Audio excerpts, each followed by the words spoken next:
Hi, welcome to the Israel First television program with myself, Martin Blackham. Natalie's behind the scenes today, but she says hello with a program from Israel. We look at the news, we have interviews from Israel, and one of the subjects that we've been looking at in the last few weeks, actually, is the subject of Judea and Samaria, the biblical heartland of Israel. And in the studio today, we have Gedaliah Blum, who's from Judea and Samaria. Great to have you with us. Thank you so much. You're going to learn all about Gedaliah today and the amazing work that he's doing in Judea and Samaria.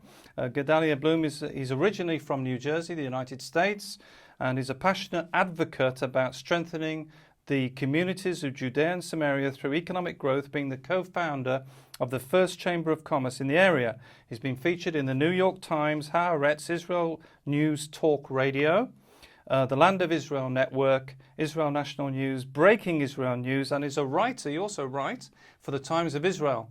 And let's straight away get into how you came here, because you're not from Israel. You're originally from the United States. So how does a New Jersey boy end up being in Israel? 2 words: birthright. You know, the birthright trips that go on. So we just explain what Birthright is. Right. So Birthright essentially is a program that was started in 2000 that was meant to reconnect the Jewish people in America to Israel by showing them that Israel is theirs, that it's their ancestral homeland, that there's a deep spiritual connection with the land, and that the only thing that sometimes you need to do to make that connection is actually put that person in that space. So very wealthy and very generous individuals and foundations came together with the Israeli government and funded, I think to date, from 2000 to 2019, there's been over 500,000 young adults from America. If someone's watching today and they'd like to go on Birthright, Jewish, and they want to visit Israel, can they still do it? Is it still going? Yeah, the program's still going. I assume that you just go to their website. If you just Google Birthright Israel, and you could find that out. And we've seen them. Where we live, near where the studio is, there's a shopping centre not so far away. And we've seen troops of young people being shepherded round. And so you came with Birthright, and I think you won your trip. Is that right? You won a place on the trip? Yeah, so here's how it went. So this is a kind of interesting story. So I don't have any connection really with Judaism growing up. Right. My family wasn't religious. We did know Rosh Hashanah, Yom Kippur, all the general things that American Jews know about. And I did know that my grandmother, who had passed away when I was 8 years old, had come to Israel about 2 years before she died. And it changed her life. I asked my aunt at some point later in life, it changed her life. So I got this phone call after applying for a Birthright. They said, listen, we have a tremendous amount of people who had applied. So we have to interview you, see if it's fitting or not. So the woman said, why do you want to come to Israel? And I was 20 at the time, 21 at the time. And I said to her, listen, 2 years before my grandmother had passed away, I was very close to her. She came to Israel, and she came back, and she told my aunt, who went with her, that it changed her life. I told this woman, I said, I know I'm going to come to Israel. At some point I'm going to come to Israel, whether it's with you or whether it's when I'm old 2 years before I die, I'm going to be in Israel. And I know it's going to change my life. So rather be now than later. And the phone went silent, and she was crying. And I said, so does that mean I have a spot? She goes, you got a spot. So wow. I got a spot, 1 out of 25 out of thousands and thousands of people. Wow. Thousands of people. They did this huge promotion on the radio, whatever it is, to attract people. No one knew who Birthright was. So when you came here, what happened? You know what? Exactly why I think Birthright exists.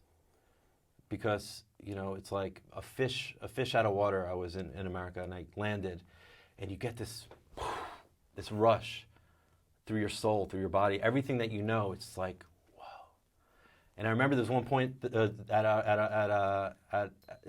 the Birthright trip, I went to a cafe with a couple of friends, and we ended up talking to the waitress. And we're talking about, we're experiencing this pivotal moment in our lives, this spiritual crazy storm. And we were talking about it with this waitress, and the waitress said, and I still remember to this day, she said, homesickness is the only sickness. It's like you're home. Wow. And at that point, I was like, this is a place where I didn't know if I was going to stay or not, but I realized when I ended up going back to America that it wasn't my place. So you moved from the United States, I guess, before you were married, or you were married then? Well, so that's interesting. So I actually came on the Birthright trip. I went Right. back to the United States. I finished school. I lived in Scotland for a year. I studied woodworking. And I get a phone call from... So you moved to Scotland as well? I didn't... Yeah, I moved to Oh, Scotland. wow. I was working in professional, I was training, professionally, professional level woodworking. So I get a call back from this organization. They said, Gedaliah, I was Ken back then. Ken, listen, it's in the middle of the Intifada, the uprising, the stones and the bus bombings, everything. No one's coming to Israel. Birthright's not coming. No one's coming. But I know that you've been to Israel and you know it's important to you. You want to come. We're doing a trip. So I said, yeah, why not? So I booked a trip. Everybody's thinking I'm going to get killed, that you're crazy, da-da-da. I get onto the airplane in New Jersey, and I say to myself, if I feel that fire in my heart, again, like I did on my first trip, I'm staying. I fly. I land in Israel. I'm there being greeted by the organization who's running the tour, and there's a woman there, a girl, standing there with a box of rugelach from the shuk, which is like the most famous, pastry. Okay, I was going to say, I It's a don't pastry. know what... Right, it's a pastry. It's a pastry okay. with a little, she had a little Israeli Okay. flag on each one. And so she gave it to me, and a year and a half later, she was my wife. Wow, So that's fantastic. she was the woman that I married, and So she met you through pastries? yeah, she met me through pastry. Now, one of the things you've done, and if you go on to and look at some of the work Gedaliah has done, some amazing work on YouTube, one of the things you've done is deliver pizzas to the army. Yeah. Maybe you can tell us a bit about how did you get involved in pizza delivery, and why does the Israeli army need pizzas? And maybe people don't know it. You're watching at home and they're thinking, why do the soldiers need pizzas? So they don't. That's the truth. They don't need pizza. The thing is with me is that I didn't come to Israel to sit on the sidelines. I came to Israel to make a difference. It's a small country, and you have so much more ink in your pen that you could write history here. And actually, I'm here also as part of what I'm doing to open up to your audience in the world to say that they also could join in. Right. And by writing history that's going on here, don't be on the sidelines anymore. This could be, for your audience, this interview could be a pivotal moment in their lives when they realize there's people on the ground, not just like me, but like so many other people that are doing so many different things. It's like a diamond. On the top, we all have the same exact goal, but we have different sides of the diamond and how we're attacking it. So one of the things that I was doing was I want to be a vessel for people outside of Israel to connect with Israel. So during the wars that are going on here, the Gaza wars, the last Gaza war, I said, I can't sit home. I didn't do the army, right? Everybody's getting called up. I'm sitting in a community in Binyamin, which is a lot of army. They all left. I'm there with all the women and all the kids. I said, I got to do something. So I said, I jumped on social media and I said, this is our opportunity to show the soldiers who are right now in the field fighting for the existence of Israel, to show them that you love them, that you appreciate them, that you're thinking about them, and that you're taking action for them. About a week later, the army, in the middle of a war, took one of their trucks with 2 soldiers to drive this truck, and we loaded up 1,100 pizzas onto the back of this truck, Wow. drove it into a closed military base. Closed. We drove in right behind them. It really helps when you know the commander of the base. Right. But and then going around with the camera and seeing the faces of these soldiers who haven't been home for weeks, who are sleeping outside in these tents. They're not even tents. They're like just a cover over the head.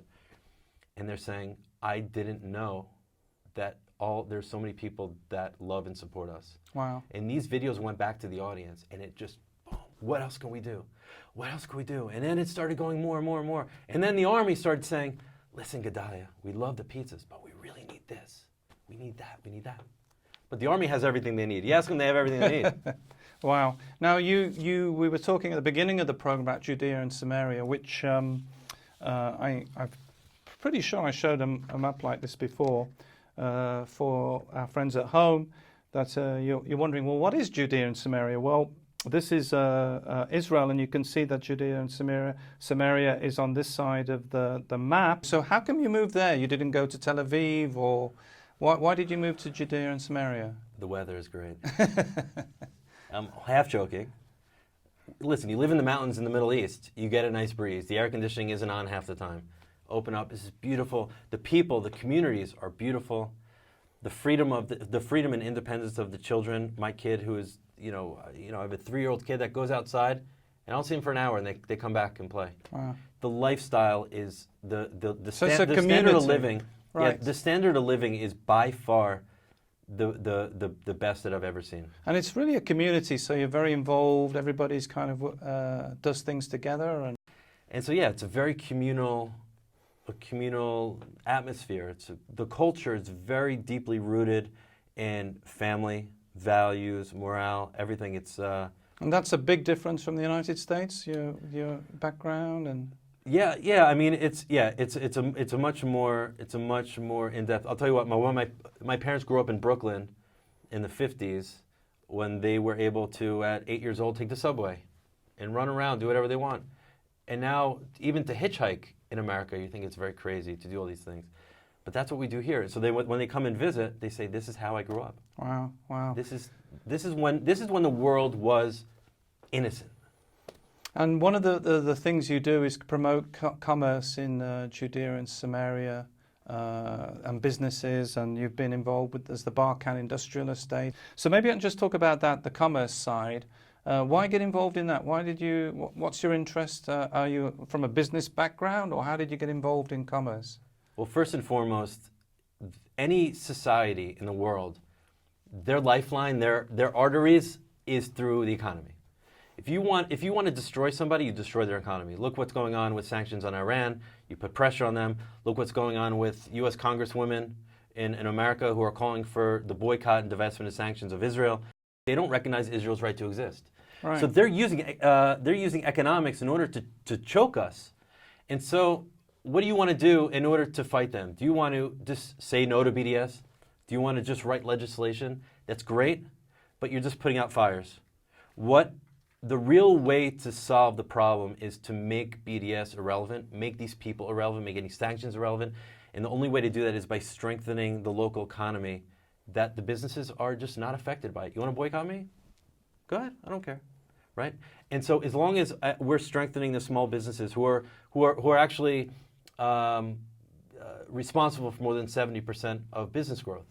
So not only is it fighting against the BDS, but it's even without BDS, I would still be doing what I'm doing now, because building the economy is how you strengthen a society, right? And for it to grow. BDS, you're watching at home, and maybe you've come across it, but it's basically these people who demonstrate against Israel, saying we shouldn't buy produce. And very often these guys are violent. They're not there just to sign a form. It's actually quite physical, and against stores that will sell Israeli produce or shops that do that, and we've seen that in England.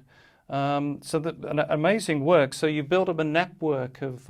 By the way, that's the thing about BDS, and Right. Again, for your audience who doesn't know who they are, if you look them up, they'll claim to be a non-violent protest against Israel occupation, except the fact is that the BDS is a boycott of all of Israel, number one, and the BDS movement only started after the failed attempt of the Second Intifada. Right. So their strategy overall, and you hear what they say, the people who started it, their strategy is to destroy Israel, but their tactics change over the years. So that's all it is. So now they realize that wars don't work, uprisings don't work. All right, what are we going to do now? Right after the Second Intifada was done, here comes the BDS movement, and this is what's been driving the anti-Israel rhetoric for the last 15 years. Yeah, it's something I'm very aware of, and I know a lot of you are watching at home are advocates for Israel and are aware of, many of you will be aware of BDS and will be promoting Israeli products. If they want to know more, you've got a YouTube channel, No to BDS, haven't you? Yeah, so people go to YouTube, No to BDS, the number 2, or they can find me on Twitter, No to BDS. It's about 34,000 followers on the No to BDS, and it's a very popular, very active Twitter account, and And I hope, hopefully that these communities that we're building aren't just for flag waving and complaining. The ultimate goal is to find people, find organizations, find campaigns to support and to back and to be part of. This isn't an opportunity just to continue sitting on the sidelines. This is about, there's plenty of people here to partner with. And I think that's the way from people all around the world that support Israel. Just get up and sign up for something. And when you live in the community of Eli or Eli, I think Natalie was telling me the name is. You live there, and it's an amazing thing, really. It's like after thousands of years, the Jewish people have been away from the land, and you're now back. And having Shabbat there in the hilltops must be absolutely amazing, the atmosphere. And if you haven't, but people can visit, can't they? They can go to see Judea and Samaria. No, for sure, it's 100% accessible. Right. And there are tour groups that come around. Or if anybody wants to find me on Twitter, NoToBDS, they can send me a message and I can help them find a means to tour around. One of the things that you said to me, Gedaliah, that was very important to you is the story of Ari Fuld and his how his life impacted you. So maybe you can tell our friends at home about Ari Fuld, because this is something very important to you. Yeah. So for all you viewers who don't know who Ari Fuld is, Ari Fuld was murdered last year by an Arab terrorist, stabbed in the back, and was murdered in cold blood. That's not what defined Ari Fuld. What defined Ari Fuld was what he did after he got stabbed. And I think this is a really important point, because most people don't die the way that they live. A hero, brave. He died chasing the terrorist who had stabbed him in a major artery in his back. No blood was running through his body. His heart stopped pumping almost immediately. But he still ran after the terrorist, jumped over a wall, took out his weapon, and shot the terrorist as he was about to stab another woman. Wow. He fell at that space right after he shot. He saw that the terrorist was disarmed, and he died. And this was all caught on film. This is the way Ari Fuld lived. He died as he lived. And Ari was doing a lot of pro-Israel work, wasn't he? That was his kind of... that I know about. Ari Fuld was the quintessential person who believed in the three pillars of Judaism, and not only believed it, but lived it. The Torah of Israel, the people of Israel, and the land of Israel. And every single thing he did he didn't sleep. Every single thing he did, he was a Torah scholar. He learned every single day. He learned every single week. He was a fighter for Israel. He was in the army. Even after they told him, after 40 years old, "You're done, Ari, you're done. You're too old." He goes, "I'm not done. I'm ripping up my papers, my discharge papers, and I'm showing up to my next army reserve." Wow. And the third, the land of Israel.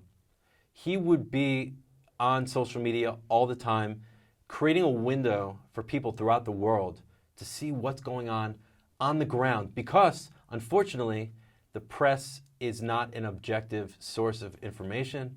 They have their own agenda. Unfortunately, the truth is generally not in line with that agenda. And so it was important for Ari to share the truth. And he utilized social media in a way that most people don't do that.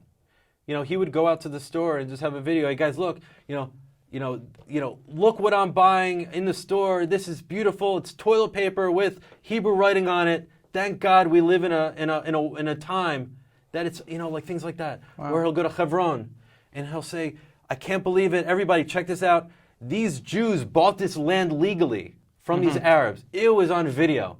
There's no contesting that they bought this land. But the government is not allowing them to live in there because simply for one reason, they're Jews." And he's telling this narrative. And what he's been doing was, what he did in his life was, people thought he was a right-wing person. He wasn't. He was a liberal. He believed that Jews and Arabs had the right to live freely, had a right to live without fear, with civil liberties and freedom of speech, and that everybody should be equal under the law. I think this is, just to jump on that point, I think this is a very important point because of people watching might not know, but in Judea and Samaria, and like the Barkan industrial estate is a very good example of this, Arabs and Jews work together, and they're not separated by a wall, or they're not, they work together, and it's like peace in action. There's real relationships, real people working together. And maybe people don't know that because of the bias in the media, because of BDS and other things. They think that there's apartheid, and there isn't, is there? Well, the thing is like this. For sure, there's no apartheid in Israel proper. There's 20% Arab citizens. The problem is, though, if anything is apartheid, it's under the Palestinian Authority. Right. The Palestinian Authority, unfortunately, was given the power to rule over their own people, to govern their own people. Israel has no interest in governing over 1.5 million Arabs, whatever the number is, whatever they say. 50 million, they'd say, but obviously it's lies.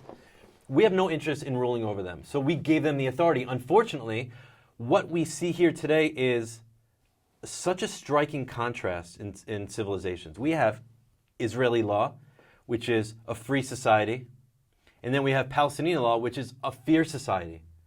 And so anybody who lives under a fear society has the fear. What is the fear about in there? It's not the fear of Israel. It's the fear of their own leadership. If they speak out on Facebook against Mahmoud Abbas, the head of the Palestinian Authority, they will be visited by the police and thrown into jail and maybe tortured. This is the fear. So you have this double talk. You have a double talk with the Palestinian Authority that, yes, in private, they might have, a good relationship and this, that. But once it becomes public, they get arrested. For instance, in Gush Etzion, Oded Ravivi, the mayor of Efrat, invited Arabs into their sukkah last year, and it was about coexistence. That's it. Come into our house. We want to be hospitable to you. The next day, they were arrested. The Arabs were arrested. Gosh. And so that's the real apartheid. Yeah, and I don't think a lot of people realize that. It's the Middle East, the way that Arab countries run is very, very different, and Israel is a democracy with voting. We just had the election. Coming back to Ari Fuld, I haven't forgotten him. You're doing a special project. Tell us a bit about this special project to remember his life, and not just Ari's. There's another person who's been Sure. So Ari Fuld was a lone soldier. He came here alone. He joined the army. One of his unit brothers was Yeshua Friedberg, who was kidnapped and murdered by Arab terrorists over 25 years ago. As a lone soldier, Ari was concerned that nobody would remember him. So he made it his job every single year to call the father, to bring the guys in the unit, to go visit his grave, kept his memory alive. Ari wanted to build a mobile food truck, hospitality truck, for the soldiers with a big picture of Yeshua, so nobody would ever forget Yeshua's name and what he was about. And so he wanted to do this. So Ari raised $100,000 towards a $200,000 truck. It's not a regular truck. It's all-terrain. It's like a tank, right? Because it has to go where the army is. Ari was killed before he was able to finish this project. So for his 1-year anniversary of his murder, we were looking for something to do. I called the family. What are you doing? What's going on? Is there anything we can do to help? They said the truck. The truck is important. Now, I work with Boomerang Fighting for Israel, which is a media company, pro-Israel media company focused in Judea and Samaria. We opened up a line called Boomerang Gives. Now, Boomerang Gives, really quickly, is a way for people, instead of just waving a flag, what I was saying before, is to take action. There's a lot of different projects going on. We're going to do media. We're going to highlight it, what's going on, tell the real story, show the real projects and great pioneers what's going on. And so, and people around the world could donate towards it and be partners. And the goal is to celebrate and highlight the work that Ari did and get people to take action, to say, this is what he lived for. He died before he was finished. Let's continue his work. He was only one person, and we could really do his name and his legacy justice. And if you'd like to get involved in that, the details are on the screen. It's been great to have you. Thank you so much, Gedaliah, for coming into the studio today, giving us your time. Very, very interesting. And we'll be right back after this. This is about two lone soldiers who trained together, who served together in the IDF. They were both struck down by Arab terrorists. Ari in this spot, 25 years after his friend Yoshua. Ari and Yoshua drafted into the army, 1992. March of 1993, Yoshua was on his way back to base where he was kidnapped by a car full of Arabs. Ari was in the search party looking for the body of Yoshua, and he was among those who found him, and it made an indelible impression on his life. So the last project that Ari was working on was creating a hospitality truck in the memory of his friend Yoshua. We're buying a new truck now that's able to go to these areas and supply over 3,500 IDF soldiers on a daily basis. And unfortunately, Ari was killed before he was able to actualize this dream. So the next Boomerang Gives project is collaborating with the Ari Fuld project in order to build this truck. We started the Ari Fuld project not just to maintain his memory, but to continue these projects he was working on. This versatile truck is going to be able to serve over 250 soldiers in 1 hour. If you do want to do something in Ari's memory, I think the biggest honor would be for Ari and Yehoshua to share this truck together. We want to make sure that this project that Ari started gets finished. This truck was Ari's dream. To put smiles on hundreds of IDF soldiers' faces. To support the soldiers that are out there 24 hours a day.